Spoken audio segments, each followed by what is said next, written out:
Bonjour, aujourd'hui je vais vous lire un nouveau bouquin qui s'appelle Notes sur la suppression générale des partis politiques de Simone Weil. Et ce n'est pas la même Simone Weil qui s'écrit avec V. Là, c'est avec un W parce que la Simone Veil avec un V, c'est celle qui a notamment mis en place la loi sur l'avortement dans les années 70. Et cette Simone Weil, en fait, elle était philosophe, humaniste et voilà, elle a rejoint Charles de Gaulle durant la guerre. Édition Alia, 16 rue Charlemagne, Paris 4 2021.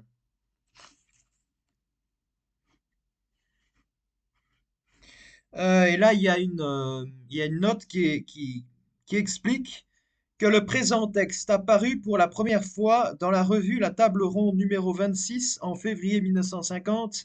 Il a été repris dans les écrits de Londres et Dernières Lettres, Paris Gallimard 1957, édition Alia, Paris 2017 et 2021. Le mot parti est pris ici dans la signification qu'il a sur le continent européen. Le même mot dans les pays anglo-saxons désigne une réalité tout autre. Elle a sa racine dans la tradition anglaise et n'est pas transplantable. Un siècle et demi d'expérience le montre assez. Il y a dans les partis anglo-saxons un élément de jeu, de sport qui ne peut exister que dans une institution d'origine aristocratique. Tout est sérieux dans une institution qui au départ est plébéienne. L'idée de parti n'entrait pas dans la conception politique française de 1789, sinon comme mal à éviter. Mais il y eut le club des Jacobins, c'était d'abord un lieu de libre discussion. Ce ne fut aucune espèce de mécanisme fatal qui le transforma. C'est uniquement la pression de la guerre et de la guillotine qui en fit un parti totalitaire. Les luttes des factions sous la terreur furent gouvernées par la pensée si bien formulée par Tomsky. Un parti au pouvoir et tous les autres en prison. Ainsi, sur le continent d'Europe, le totalitarisme est le péché originel des partis. C'est d'une part l'héritage de la terreur, d'autre part l'influence de l'exemple anglais qui installa les partis dans la vie publique européenne.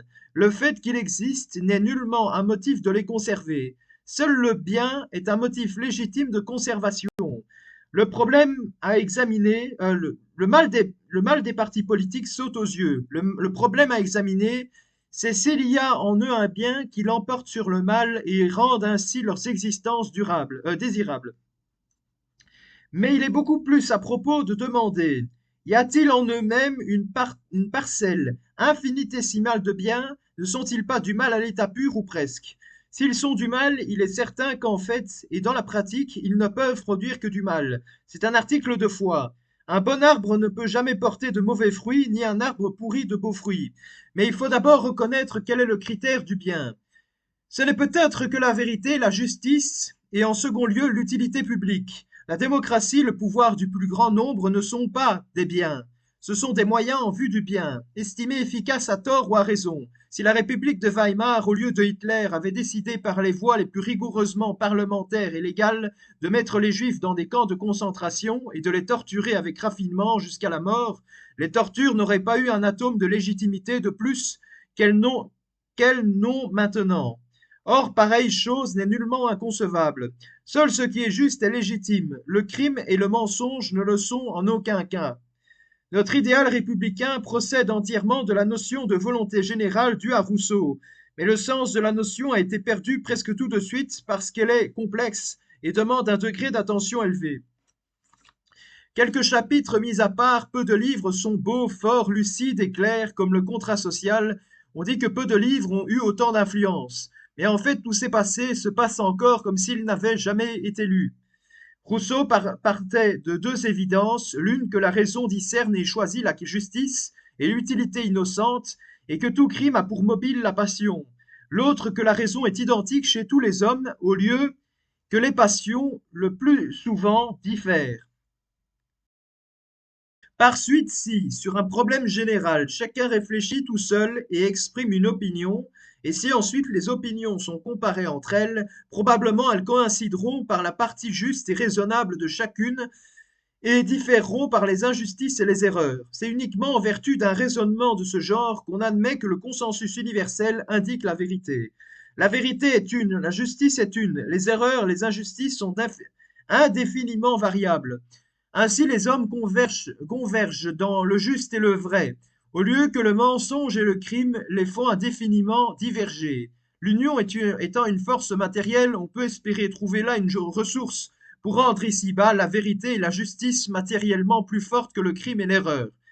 Il y faut un mécanisme convenable. Si la démocratie constitue un tel mécanisme, elle est bonne, autrement non. Un vouloir injuste commun à toute la nation n'était aucunement supérieur aux yeux de Rousseau. Il était dans le vrai au vouloir injuste d'un homme. Rousseau pensait seulement que le plus souvent, un vouloir commun à tout un peuple est en fait conforme à la justice, par la neutralisation mutuelle et la compensation des passions particulières. C'était là pour lui l'unique motif de préférer le vouloir du peuple à un vouloir particulier. C'est ainsi qu'une certaine masse d'eau, quoique composée de particules qui se meuvent et se heurtent sans cesse, est dans un équilibre et un repos parfait. Elle renvoie aux objets leurs images avec une vérité irréprochable. Elle indique parfaitement le plan horizontal, elle dit sans erreur la densité des objets qu'on y plonge. Si des individus passionnés, enclins par la passion, au crime et au mensonge, se composent de la même manière en un peuple véridique et juste, alors il est bon que le peuple soit souverain. Une constitution démocratique est bonne si d'abord elle accomplit dans le peuple cet état d'équilibre et si ensuite seulement elle fait en sorte que les vouloirs du peuple soient exécutés. Le véritable esprit de 1789 consiste à penser non pas qu'une chose est juste parce que le peuple la veut, mais qu'à certaines conditions le vouloir du peuple a plus de chances qu'aucun autre vouloir d'être conforme à la justice. Il y a plusieurs conditions indispensables pour pouvoir appliquer la notion de volonté générale. Deux doivent particulièrement retenir l'attention. L'une est qu'au moment où le peuple prend conscience d'un de ses vouloirs et l'exprime, il n'y ait aucune espèce de passion collective. Il est tout à fait évident que le raisonnement de Rousseau tombe dès qu'il y a passion collective. Rousseau le savait bien, la passion collective est une impulsion de crime et de mensonge infiniment plus puissante qu'aucune passion individuelle. Les impulsions mauvaises, en ce cas, loin de se neutraliser, se portent mutuellement à la millième puissance. La pression est presque irrésistible, sinon pour les saints authentiques. Une eau, mise en mouvement par un courant violent, impétueux, ne reflète plus les objets, n'a plus une surface horizontale, n'indique plus les densités, et il importe très peu qu'elle soit mue par un seul courant ou par 5 ou 6 courants, ou qui se heurtent et font des remous. Elle est également troublée dans les deux cas. Si une seule passion collective saisit tout un pays, le pays entier est unanime dans le crime. Si 2 ou 4 ou 5 ou 10 passions collectives le partagent, il est divisé en plusieurs bandes de criminels. Les passions divergentes ne se neutralisent pas, comme c'est le cas pour une poussière de passions individuelles fondues dans une masse. Le nombre est bien trop petit, la force de chacune est bien trop grande pour qu'il puisse y avoir neutralisation. La lutte les exaspère, elles se heurtent avec un bruit vraiment infernal, et qui rend impossible d'entendre même une seconde la voix de la justice et de la vérité, toujours presque imperceptible. Quand il y a passion collective dans un pays, il y a probabilité pour que n'importe quelle volonté particulière soit plus proche de la justice et de la raison que la volonté générale, ou plutôt que ce qui en constitue la caricature. La seconde condition est que le peuple ait à exprimer son vouloir à l'égard des problèmes de la vie publique, et non pas à faire seulement un choix de personne, encore moins un choix de collectivité irresponsable. Car la volonté générale est sans aucune relation avec un tel choix. S'il y a eu en 1789 une certaine expression de la volonté générale, bien qu'on eût adopté le système représentatif, faute de savoir en imaginer un autre, c'est qu'il y avait eu bien autre chose que des élections. Tout ce qu'il y avait de vivant à travers tout le pays, et le pays débordait alors de vie, avait cherché à exprimer une pensée par l'organe des cahiers de revendication. Les représentants s'étaient en grande partie fait connaître au cours de cette coopération dans la pensée. Ils en gardaient la chaleur, ils sentaient le pays attentif à leurs paroles, jaloux de surveiller si elles traduisaient exactement ses aspirations. Pendant quelque temps, peu de temps, ils furent vraiment de simples organes d'expression pour la pensée publique. Pareille chose ne se produisit jamais plus. Le seul énoncé de ces deux conditions montre que nous n'avons jamais rien connu qui ressemble même de loin à une démocratie. Dans ce que nous nommons de ce nom, jamais le peuple n'a l'occasion ni le moyen d'exprimer un avis sur aucun problème de la vie publique, et tout ce qui échappe aux intérêts particuliers est livré aux passions collectives, lesquelles sont systématiquement, officiellement encouragées. L'usage même des mots de démocratie et de république oblige à examiner avec une attention extrême les deux problèmes que voici. Comment donner en fait aux hommes qui composent le peuple de France la possibilité d'exprimer parfois un jugement sur les grands problèmes de la vie publique? Comment empêcher au moment où le peuple est interrogé qu'il circule à travers lui aucune espèce de passion collective? Si on ne pense pas à ces deux points, il est inutile de parler de légitimité républicaine. Des solutions ne sont pas faciles à concevoir, mais il est évident, après examen attentif, que toute solution impliquerait d'abord la suppression des partis politiques. Pour apprécier les partis politiques selon le critère de la vérité, de la justice, du bien public, il convient de commencer par en discerner les caractères essentiels. On peut en énumérer trois. Un parti politique est une machine à fabriquer de la passion collective. Un parti politique est une organisation construite de manière à exercer une pression collective sur la pensée de chacun des êtres humains qui en sont membres. La première fin est en dernière analyse l'unique fin de tout parti politique et sa propre croissance, et cela sans aucune limite. Par ce triple caractère, tout parti est totalitaire, en germe et en aspiration, s'il ne l'est pas en fait. C'est seulement parce que ceux qui l'entourent ne le sont pas moins que lui. Ces trois caractères sont des vérités de fait évidentes à quiconque s'est approché de la vie des partis. Le troisième est un cas particulier d'un phénomène qui se produit partout où le collectif domine les êtres pensants. C'est le retournement de la relation entre fins et moyens. Partout, sans exception, toutes les choses, généralement considérées comme des fins, sont par nature, par définition, par essence et de la manière la plus évidente uniquement des moyens. On pourrait en citer autant d'exemples qu'on voudrait dans tous les domaines. Argent, pouvoir, État, grandeur nationale, production économique, diplômes universitaires et beaucoup d'autres. Le bien seul est une fin. Tout ce qui appartient au domaine des faits et de l'ordre des moyens. Mais la pensée collective est incapable de s'élever au-dessus du domaine des faits. C'est une pensée animale, elle n'a la notion du bien que juste assez pour commettre l'erreur de prendre tel ou tel moyen pour un bien absolu. Il en est ainsi des partis. Un parti est en principe un instrument pour servir une certaine conception du bien public. Cela est vrai même de ceux qui sont liés aux intérêts d'une catégorie sociale, car il est toujours une certaine conception du bien public en vertu de laquelle il y aurait coïncidence entre le bien public et ses intérêts. Mais cette conception est extrêmement vague. Cela c'est vrai sans exception et presque sans différence de degré. Les partis les plus inconsistants et les plus strictement organisés sont égaux par la vague de la doctrine.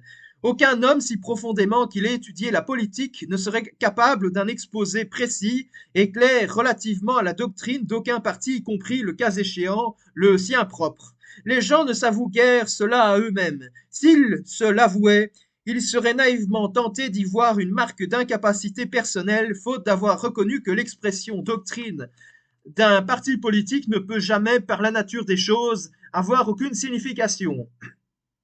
Un homme passa sa vie à écrire et à examiner des problèmes d'idées, n'a que très rarement une doctrine. Une collectivité n'en a jamais. Ce n'est pas une marchandise collective. On peut parler, il est vrai, de doctrine chrétienne, doctrine hindoue, doctrine pythagoricienne et ainsi de suite. Ce qui est alors désigné par ce mot n'est ni individuel ni collectif. C'est une chose située infiniment au-dessus de l'un et l'autre domaine. C'est purement et simplement la vérité. La fin d'un parti politique est chose vague et irréelle. Si elle était réelle, elle exigerait un très grand effort d'attention, car une conception du bien public n'est pas chose facile à penser. L'existence du parti est palpable, évidente, et n'exige aucun effort pour être reconnue. Il est ainsi inévitable qu'en fait le parti soit à lui-même sa propre fin. Il y a dès lors idolâtrie, car Dieu seul est légitimement une fin pour soi-même. La transition est facile. On pose en axiome que la condition nécessaire et suffisante pour que le parti serve efficacement la conception du bien public en vue duquel il existe est qu'il possède une large quantité de pouvoir. Mais aucune quantité finie de pouvoir ne peut jamais être en fait regardée comme suffisante, surtout une fois obtenue. Le parti se trouve en fait dans l'effet de l'absence de pensée, dans un état continuel d'impuissance qu'il attribue toujours à l'insuffisance du pouvoir dont il dispose. Serait-il maître absolu du pays, les nécessités internationales imposent des limites étroites. Ainsi, la tendance essentielle des partis est totalitaire, non seulement relativement à une nation, mais relativement au globe terrestre. C'est précisément parce que la conception du bien public propre à tel ou tel parti est une fiction, une chose vide, sans réalité qu'elle impose la recherche de la puissance totale. Toute réalité implique par elle-même une limite. Ce qui n'existe pas du tout n'est jamais limitable. C'est pour cela qu'il y a affinité, alliance entre le totalitarisme et le mensonge. Beaucoup de gens, il est vrai, ne songent jamais à une puissance totale, cette pensée leur ferait peur. Elle est vertigineuse et il faut une espèce de grandeur pour la soutenir. Ces gens-là, quand ils s'intéressent à un parti, se contentent d'en désirer la croissance, mais comme une chose qui ne comporte aucune limite. S'il y a 3 membres de plus cette année, que l'an dernier, ou si la collecte a rapporté 100 francs de plus, ils sont contents. Mais ils désirent que cela continue indéfiniment dans la même direction. Jamais ils ne concevraient que leur parti puisse avoir en aucun cas trop de membres, trop d'électeurs, trop d'argent. Le tempérament révolutionnaire mène à concevoir la totalité, le tempérament petit bourgeois mène à s'installer dans l'image d'un progrès lent, continu et sans limite. Mais dans les deux cas, la croissance matérielle du parti devient l'unique critère par rapport auquel se définissent en toute chose le bien et le mal. Exactement comme si le parti était un animal à l'engrais et que l'univers eût été créé pour le faire engraisser.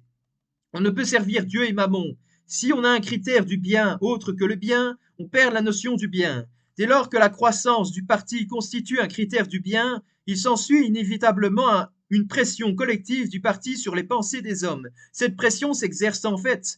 Elle s'étale publiquement, elle est avouée, proclamée. Cela nous ferait horreur si l'accoutumance ne nous avait pas tellement endurcis. Les partis sont des organismes publics, publiquement, officiellement constitués de manière à tuer dans les âmes le sens de la vérité et de la justice. La pression collective est exercée sur le grand public par la propagande. Le but avoué de la propagande est de persuader et non pas de communiquer de la lumière. Hitler a très bien vu que la propagande est toujours une tentative d'asservissement des esprits. Tous les partis font de la propagande. Celui qui n'en ferait pas disparaîtrait du fait que les autres en font. Tous avouent qu'ils font de la propagande. Aucun n'est audacieux dans le mensonge au point d'affirmer qu'il entreprend l'éducation du public, qu'il forme le jugement du peuple. Les partis parlent. Il est vrai, d'éducation à l'égard de ceux qui sont venus à eux, sympathisants, jeunes, nouveaux adhérents, ce mot est un mensonge. Il s'agit d'un dressage pour préparer l'emprise bien plus rigoureuse exercée par le parti sur la pensée de ses membres. Supposons un membre d'un parti, député, candidat à la députation ou simplement militant, qui prenne en public l'engagement que voici. Toutes les fois que j'examinerai n'importe quel problème politique ou social, je m'engage à oublier absolument le fait que je suis membre de tel groupe et à me préoccuper exclusivement de discerner le bien public et la justice. Ce langage serait très mal accueilli, les siens et même beaucoup d'autres l'accuseraient de trahison. Les moins hostiles diraient « Pourquoi alors a-t-il adhéré à un parti ?» Avouant ainsi naïvement qu'en entrant dans un parti, on renonce à chercher uniquement le bien public et la justice. Cet homme serait exclu de son parti ou au moins en perdrait l'investiture. Il ne serait certainement pas élu. Mais bien plus, il ne semble même pas possible qu'un tel langage soit tenu. En fait, sauf erreur, il ne l'a jamais été. Si des mots en apparence voisins de cela ont été prononcés, c'est seulement par des hommes désireux de gouverner avec l'appui des partis autres que le leur. De telles paroles sonnaient alors comme une sorte de manquement à l'honneur. En revanche, on trouve tout à fait naturel, raisonnable et honorable que quelqu'un dise, comme conservateur ou comme socialiste, je pense que cela, il est vrai, n'est pas propre au parti. On ne rougit pas non plus de dire, comme français, je pense que, comme catholique, je pense que. Des petites filles qui se disaient attachées au gaullisme comme à l'équivalent français de l'hitlérisme ajoutaient la vérité est relative, même en géométrie. Elles touchaient le point central. S'il n'y a pas de vérité, il est légitime de penser de telle ou telle manière en tant qu'on se trouve être en fait telle ou telle chose. Comme on a des cheveux noirs, bruns, roux ou blonds, parce qu'on est comme cela, on émet aussi telle ou telle pensée. La pensée, comme les cheveux, est alors le produit d'un processus physique d'élimination. Si on reconnaît qu'il y a une vérité, il n'est permis de penser que ce qui est vrai, on pense alors telle chose, non parce qu'on se trouve être en fait français, ou catholique ou socialiste, mais parce que la lumière irrésistible de l'évidence oblige à penser ainsi et non autrement. S'il n'y a pas d'évidence, s'il y a doute, il est alors évident que dans l'état de connaissance dont on dispose, la question est douteuse. S'il y a une faible probabilité d'un côté, il est évident qu'il y a une faible probabilité et ainsi de suite. Dans tous les cas, la lumière intérieure accorde toujours à quiconque la consulte une réponse manifeste. Le contenu de la réponse est plus ou moins affirmatif, peu importe. Il est toujours susceptible de révision, mais aucune correction ne peut être apportée, sinon par davantage de lumière intérieure. Si un homme membre d'un parti est absolument résolu à n'être fidèle en toutes ses pensées qu'à la lumière intérieure exclusivement et à rien d'autre, il ne peut pas faire connaître cette résolution à son parti, il est alors vis-à-vis de lui en état de mensonge. C'est une situation qui ne peut être acceptée qu'à cause de la nécessité qui, contraint à se trouver dans un parti pour prendre part efficacement aux affaires publiques. Mais alors cette nécessité est un mal et il faut y mettre fin en supprimant les partis. Un homme qui n'a pas pris la résolution de fidélité exclusive à la lumière intérieure installe le mensonge au centre même de l'âme. Les ténèbres intérieures en sont la punition. On tente très vainement de s'en tirer par la distinction entre la liberté intérieure et la discipline extérieure, car il faut alors mentir au public envers qui tout candidat, tout élu a une obligation particulière de vérité. Si je m'apprête à dire au nom de mon parti des choses que j'estime contraires à la vérité et à la justice, vais-je l'indiquer dans un avertissement préalable? Si je ne le fais pas, je mens. De ces trois formes de mensonge au parti, au public, à soi-même, la première est de loin la moins mauvaise. Mais si l'appartenance à un parti contraint toujours, en tout cas au mensonge, l'existence des partis est absolument inconditionnellement un mal. Il est fréquent de voir dans des annonces de réunion MX exposera le point de vue communiste sur le problème qui est l'objet de la réunion. MY exposera le point de vue socialiste. MZ exposera le point de vue radical. Comment ces malheureux s'y prenaient-ils pour connaître le point de vue qu'ils devaient exposer? Qui pouvaient-ils consulter? Quel oracle? Une collectivité n'a pas de langue ni de plume. Les organes d'expression sont tous individuels. La collectivité socialiste ne réside en aucun individu. La collectivité radicale non plus. La collectivité communiste réside en Staline. Mais il est loin. On ne peut pas lui téléphoner avant de parler dans une réunion. Non. M, X, Y et Z se consultaient eux-mêmes. Mais comme ils étaient honnêtes, ils se mettaient d'abord dans un état mental spécial, un état semblable à celui où les avait mis si souvent l'atmosphère des milieux communistes socialistes radicales. Si s'étant mis dans cet état, on se laisse aller à ces réactions, on produit naturellement un langage conforme au point de vue communiste, socialiste ou radical, à condition bien entendu de s'interdire rigoureusement tout effort d'attention en vue de discerner la justice et la vérité. Si on accomplissait un tel effort, on risquerait, comble d'horreur, d'exprimer un point de vue personnel. Car de nos jours, l'attention vers la justice et la vérité est regardée comme répondant à un point de vue personnel. Quand Ponce Pilate a demandé au Christ qu'est-ce que la vérité, le Christ n'a pas répondu. Il avait répondu d'avance en disant je suis venu porter témoignage pour la vérité. Il n'y a qu'une réponse. La vérité, ce sont les pensées qui surgissent dans l'esprit d'une créature pensante uniquement, totalement exclusivement désireuse de la vérité. Le mensonge, l'erreur, mots synonymes, ce sont les pensées de ceux qui ne désirent pas la vérité et de ceux qui désirent la vérité et autre chose en plus. Par exemple, qui désire la vérité et en plus la conformité avec telle ou telle pensée est établie. Et comment désirer la vérité sans rien savoir d'elle? C'est là le mystère des mystères. Les mots qui expriment une perfection inconcevable à l'homme, Dieu, vérité, justice, prononcés intérieurement avec désir, sans être joints à aucune conception, ont le pouvoir d'élever l'âme et de l'inonder de lumière. C'est en désirant la vérité avide et sans tenter d'en deviner d'avance le contenu qu'on reçoit la lumière. C'est là tout le mécanisme de l'attention. Il est impossible d'examiner les problèmes effroyablement complexes de la vie publique en étant attentif à la fois, d'une part, à discerner la vérité, la justice, le bien public, d'autre part, à conserver l'attitude qui convient à un membre de tel groupement. La faculté humaine d'attention n'est pas capable simultanément des deux soucis. En fait, quiconque s'attache à l'un abandonne l'autre. Mais aucune souffrance n'attend celui qui abandonne la justice et la vérité. Au lieu que le système des partis comporte les pénalités les plus douloureuses pour l'indocilité, des pénalités qui atteignent presque tout la carrière, les sentiments, l'amitié, la réputation, la partie extérieure de l'honneur, parfois même la vie de famille. Le Parti communiste a porté le système à sa perfection, même chez lui qui intérieurement ne cède pas, l'existence de pénalités fausse inévitablement le discernement, car s'il veut réagir contre l'emprise du parti, cette volonté de réaction est elle-même un mobile étranger à la vérité et dont il faut se méfier, mais cette méfiance aussi, et ainsi de suite. L'attention véritable est un état tellement difficile à l'homme, tellement violent, que tout trouble personnel de la sensibilité suffit à y faire obstacle.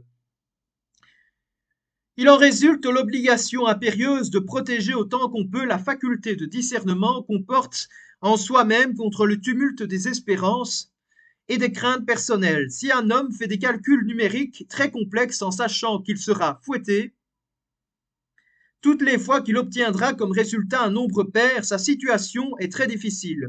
Quelque chose dans la partie charnelle de l'âme le poussera à donner un petit coup de pouce au calcul pour obtenir toujours un nombre impair.